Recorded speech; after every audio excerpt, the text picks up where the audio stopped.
दर्शक बंधु क्रिकेट प्रेमी खुशी खबर बाराबाटी रे हेबो टी20 मैच आसंता डिसेंबर मास 9 तारिख रे बाराबाटी स्टेडियम रे खेला जिवो भारत बनाम दक्षिण आफ्रिका टी20 मैच एने बीसीसीआई पूर्व ओसी को सूचना दे सारिथिबा बेले आज विधिवत भाव खेल सूची प्रकाश करिछि।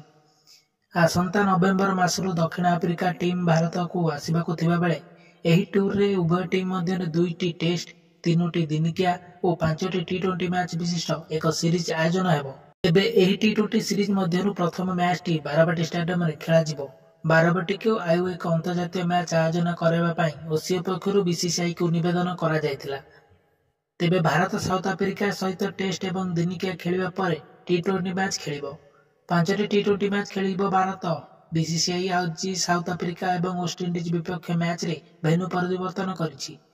बीसीसीआई टीम इंडिया 2025 अंतर्जातीय घरोई सीजन पर 2टी टेस्ट मैच सूची परिवर्तन करिछि।